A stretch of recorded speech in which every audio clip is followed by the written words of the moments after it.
Olá pessoal, tudo bom com vocês? Eu queria ser um garoto normal, com um pai normal e um pau normal.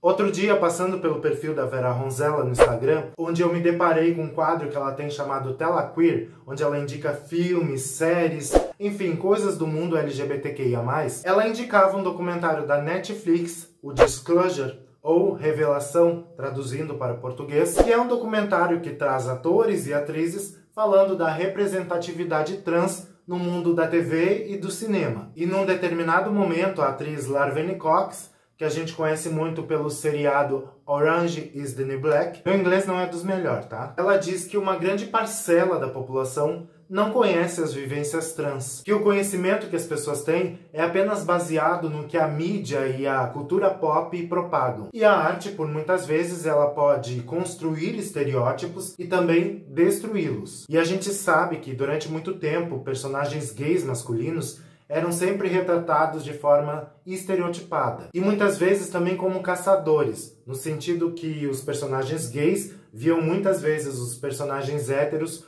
como futuras conquistas, fazendo com que os héteros agissem como se fossem ser atacados a qualquer momento. Já as personagens lésbicas eram usadas muitas vezes como se fosse uma muleta, para mostrar para a personagem hétero que ela estava vivendo um relacionamento abusivo. E depois de ter cumprido seu papel, por muitas vezes a personagem lésbica era retirada de cena. Mas as relações entre LGBTs e héteros passaram aí ao longo do tempo por um processo de representatividade, seja na TV, séries, cinema. E ainda bem, né, gente? A princípio, eles foram se construindo na base da heteronormatividade, para que fosse mais aceitável. Depois foram surgindo as necessidades de diversidade e as discussões de pautas que dessem uma maior visibilidade entre as amizades homo e heterossexuais. Inclusive, um perfil no Instagram, o Nudity, fez um ensaio muito fofo entre dois amigos de orientação sexuais diferente. E ambos aparecem nus nas fotos em situações afetuosas,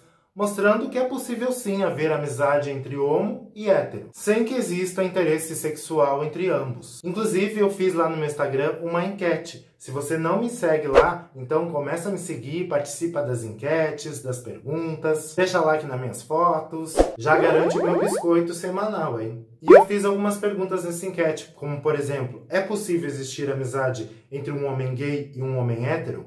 E 97% das pessoas responderam que sim. E geralmente quando a gente vê a amizade entre um homem gay e um homem hétero, a gente acaba meio que questionando a sexualidade do homem hétero, né? E foi exatamente essa pergunta que eu fiz. Se um hétero é muito amigo de um gay, você coloca em xeque a sexualidade do hétero? E olha só, 17% das pessoas responderam que sim.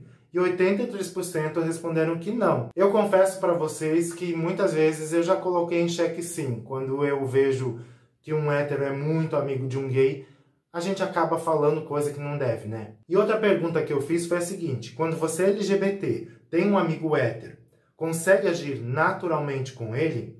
Tipo, falar dos seus relacionamentos, ou até mesmo dar pinta por perto? E 82% responderam que sim, que conseguem falar. E inclusive eu recebi até mensagem de pessoas dizendo que sim, que até mesmo no ambiente familiar, que são o que são e que é isso aí. E que aceitar, com certeza, dói muito menos. Mas voltando aí para o mundo das séries e do cinema. Lá nos anos 90, existia um seriado chamado Dawson's Creek. E quando o Jack saiu do armário, a comunidade quase que festejou, porque ele era retratado de uma forma que não era estereotipado e muitas vezes até heteronormativo, apresentando aí a figura homossexual por outra perspectiva. Mas claro que isso também ajudou para marginalizar ainda mais a figura do gay afeminado. E eu, quando assisti essa série, ela passava na Globo e passava de manhã.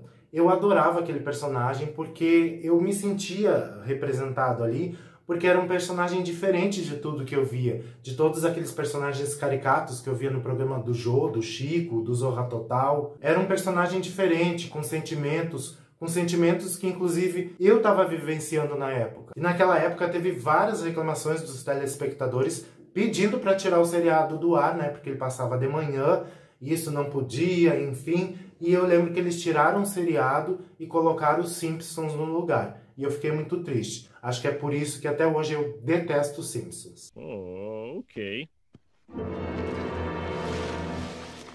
E mesmo com a saída do armário do Jack, o Dawson e o Pacey não abandonaram ele, né? A amizade perdurou durante todo o seriado. Inclusive o Pacey foi muito importante nesse processo de saída do armário do Jack. Numa outra perspectiva, mas na mesma época, em Buffy, a Caça-Vampiros, a Willow, que era amiga da Buffy, quando se assumiu, quando saiu do armário, não alterou nada a história. Elas eram grandes amigas e, durante esse processo da saída do armário, a amizade se tornou ainda mais intensa. E tanto a Willow quanto o Jack do Dawson's Creek puderam falar aí das suas perspectivas, dos seus sentimentos, né, sem restrições, como qualquer um outro personagem. Em Glee, a gente pode dizer que foi a primeira série a quebrar realmente ali os padrões da heteronormatividade. Quem acompanhou a série tinham ali 2 personagens gays, o Kurt, que era um personagem mais afeminado e mais próximo das personagens femininas, e o Blaine, que se tornou aí um grande amigo do Sam, tendo essa amizade inclusive como tema de um dos episódios, que discutiu justamente até onde a proximidade de um homem homo e hétero podem evoluir para algo mais. E a condução desse episódio foi algo muito centrado, com interferências do Sam muito corretas em como lidar com tudo isso. E embora tivéssemos aí 2 personagens gays com características muito diferentes, as características do Blaine não eram construídas aí numa esfera hipermasculinizada. Orange is the New Black com certeza foi a série que mais esteve cercada aí de relações fraternais e homoafetivas. Mas foi a amizade entre Pussy e Taystee que teve aí estágios onde pudesse mostrar que a amizade poderia evoluir para algo mais ou não. Aquele interesse romântico ali de ambas as partes. Mas a coisa ficou apenas no âmbito platônico. Mas a amizade das duas nunca foi abalada, né? E até vou dar um spoiler, se você ainda não viu a série. Mas quando a Pussy morreu, a Taystee se tornou até uma personagem importante para a história. Sex Education. Com certeza, aliás, sem dúvida, é aquela que pode ser considerada a que melhor representou a relação entre homo e hétero. Porque não há um só momento da série onde a amizade do Otis e do Eric seja colocada em xeque, ou seja aí problematizada. E eles compartilham aí suas falhas, seus segredos, suas conquistas. É aquela dupla de amigo que compartilha suas vivências como qualquer outro personagem que tenha sua orientação igual. E qual dessas séries você acompanhou e quais dessas relações você mais se identificou, gostou, curtiu? Comenta aqui embaixo. Se faltou mais alguma, comenta aqui também. Não se esquece de deixar o seu like no vídeo, de se inscrever aqui no canal, porque eu conto com você para que eu possa crescer aqui no YouTube. Obrigado por terem assistido esse vídeo até aqui. Eu sou o Marquetito e eu conto contigo.